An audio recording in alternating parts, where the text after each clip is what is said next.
Assalamualaikum warahmatullahi wabarakatuh.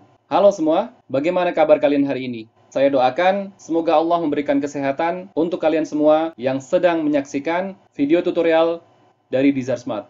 Hari ini saya ingin membahas tentang Bugsplaat. Apa itu Bugsplaat? Bugsplaat adalah satu kejadian di mana software ini akan berhenti secara tiba-tiba saat kita melakukan satu perintah dalam SketchUp. Dan ini adalah tanda yang keluar saat terjadi Bugsplaat. Lalu, apa penyebab terjadinya Bugsplaat ini dan bagaimana solusinya? Mari kita akan bahas. Dari pihak SketchUp sudah memberikan solusi untuk menangani terjadinya Bugsplaat. Dan di sini kalian nanti bisa membaca ya. Yang pertama, graphic card yang kalian pakai tidak sesuai dan belum diupdate. Yang kedua, silahkan buka file kalian kembali. Setelah itu, seleksi semua objek yang ada di dalam gambar kalian. Lalu buka file baru dan silahkan paste di file baru itu. Yang ketiga, selalu lakukan pembersihan sampah dengan cara window, model info, statistik, for unused. Yang keempat, pastikan di dalam scene dan layer kalian tidak ada karakter yang aneh. Maksudnya, di layar ada namanya, tapi objeknya nggak ada. Nah, itu bisa jadi salah satu penyebab terjadinya Bugsplaat. Kalau menurut pengalaman saya pribadi, saya mempunyai beberapa poin yang bisa dijadikan solusi untuk menanggulangi terjadinya Bugsplaat. Jadi kalian bisa mempersiapkan sebelumnya ya. Saya sudah mempersiapkan 6 poin yang akan kita bahas bersama. Tapi sebelum itu, pastikan kalian sudah mensubscribe channel ini dan jangan lupa untuk menekan tombol lonceng ya. Ikuti video ini, jangan di-skip karena banyak ilmu di sini.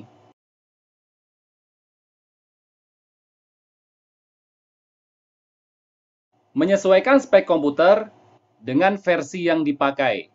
Jangan berambisi untuk menggunakan versi SketchUp terbaru.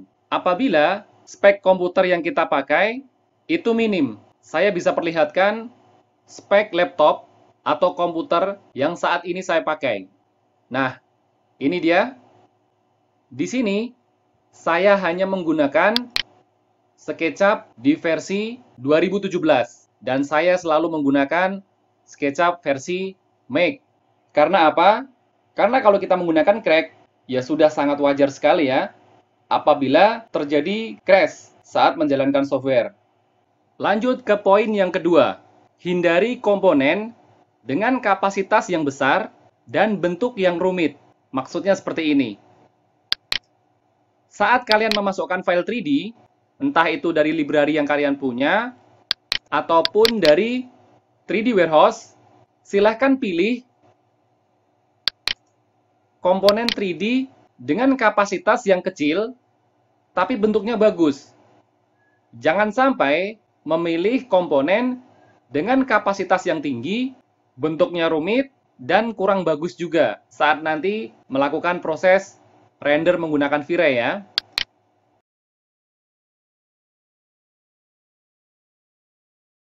Nah, satu contoh ini. Di sini ada pohon, tapi bentuk geometrinya rumit ya, dan ini kurang disarankan untuk dimasukkan di dalam file gambar SketchUp kita. Tapi kalau mau dimasukkan, masih bisa ditoleransi. Karena apa? Size-nya tidak terlalu besar. Hanya 4 mega saja ya. Atau mungkin solusinya adalah pilih yang lebih bagus gambarnya. Nah, misalkan seperti ini. Ini lebih disarankan untuk dipakai. Nah, ini juga ya. Ini kurang disarankan karena geometrinya terlalu rumit. Nah, lihat yang ini juga. 8 mega ya. Misalkan contoh yang lain. Nah, di sini ada gambar 3D bonsai ya. Lihat kapasitasnya. Misalkan yang ini. 24 mega ya. Ini cukup besar. Dan kurang disarankan apabila dimasukkan ke dalam file gambar kita. Yang pertama bisa memperberat performa komputer kita. Yang kedua, rawan terjadi backsplat. Kalau seperti ini. Mungkin bisa jadi pengecualian apabila komputer yang kalian pakai speknya sangat tinggi ya. Nah, ini bebas. Kalian boleh pakai. Lanjut poin ketiga. Lakukan pembersihan sampah sesering mungkin. Maksudnya apa sih? Jadi seperti ini. Lihat, di sini kita mempunyai gambar. Dan gambar ini, datanya sudah tersimpan dalam satu file ini. Tersimpannya di mana? Kita bisa lihat di model info. Kita ke window, model info. Statistik. Lihat. Ini adalah data dari gambar kita. Data ini bisa kita lihat juga di Pine Bucket.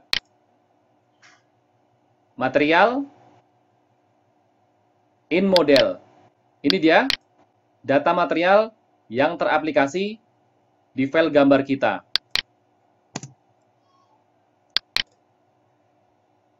Saat kita menghapus gambar ini, maka kita akan menyisakan sampah. Dari mana kita tahu? Lihat di sini, di bagian in model. Padahal komponennya sudah kita hapus, tapi di sini materialnya masih tersisa. Cara membersihkan sampah itu sangat mudah dan cepat sekali. Cukup dengan klik pour unused. Nah, lihat. Sekarang sampah sudah hilang. Kalaupun masih ada sisa satu, ya ini lebih memperingan pekerjaan kita. Daripada tidak kita hapus sama sekali. Nah, sekarang semua sampah sudah bersih. Hal yang lebih cepat yang bisa kita lakukan adalah dengan cara membuat shortcut.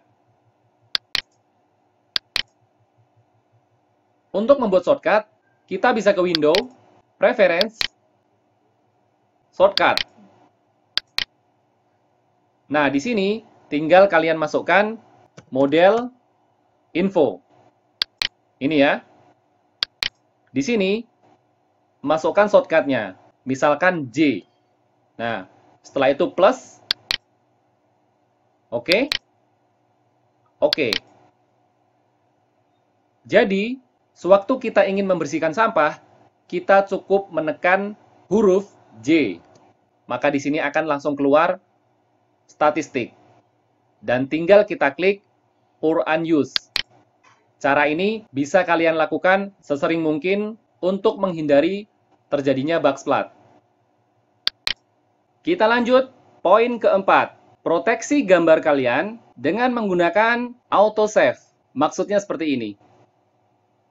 Kita ke window, preference, general. Nah, di bagian autosave, kita akan menyimpan file gambar kita ini per 1 menit.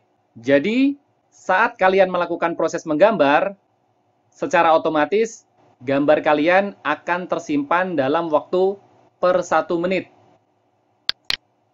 Kenapa seperti itu? Yaitu kita lakukan agar bisa mengamankan file kita. Karena memang backsplat ini susah untuk dihindari ya. Jadi biar lebih aman aja. Makanya kita simpen per 1 menit. Poin kelima. Hindari penggunaan plugin yang terlalu banyak. Terkadang, plugin saat kita gunakan, dia akan menimbulkan backsplat. Dan saya tidak tahu, itu penyebabnya dari plugin itu sendiri atau dari SketchUp-nya. Sebagai contoh, saya menginstal plugin mirror di versi SketchUp 2013. Nah, ini ya. Ini adalah SketchUp versi 2013. Saya akan gunakan plugin mirror ini.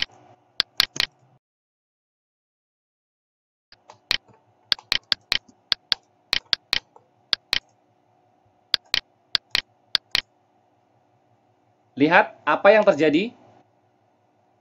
Nah, langsung muncul backsplat. Maka dari itu, silahkan bijak dalam memilih plugin.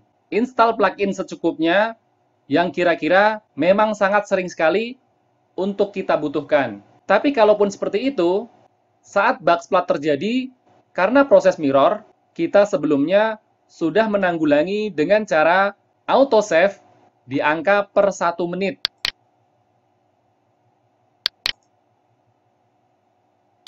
Nah, ini dia. Jadi seperti itu ya. Kita mempersiapkan cara agar meminimalis kerugian karena terjadinya backsplat. Yang lebih bagus juga, kalian harus sering menekan Ctrl S atau save ya maksudnya ya. Poin yang terakhir atau poin yang keenam adalah menggunakan layer setiap kali kita membuat gambar. Jadi layer ini sangat penting sekali ya. Tidak hanya untuk menanggulangi terjadinya backsplat, tapi layer ini bisa meringankan pekerjaan kita. Karena kalau kita bekerja dalam kapasitas yang besar, itu sangat berat sekali apabila harus menggunakan satu layer.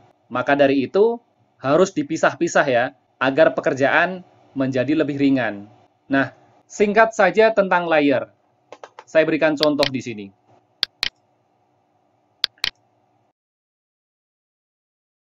Ada 3 objek. 1, 2, 3. Kita akan mengurutkan. 1, berikan layer 1. 2, berikan layer 2. 3, berikan layer 3. Nah, dari sini, agar kita menggambarnya lebih ringan, maka fokus saja di objek yang ingin kita gambar. Misalkan, kita ingin fokus di objek nomor 2. Berarti, layer 1 dan layer 3 kita hilangkan.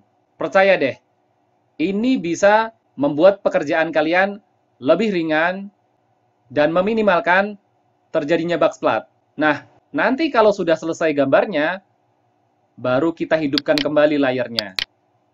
Bagaimana teman-teman? Cukup mudah untuk dimengerti ya. Itu tadi adalah beberapa poin mengenai solusi untuk menanggulangi terjadinya backsplat. Kalau ada pertanyaan, silahkan bertanya dan tulis saja di kolom komentar. Semoga video ini bermanfaat. Terima kasih.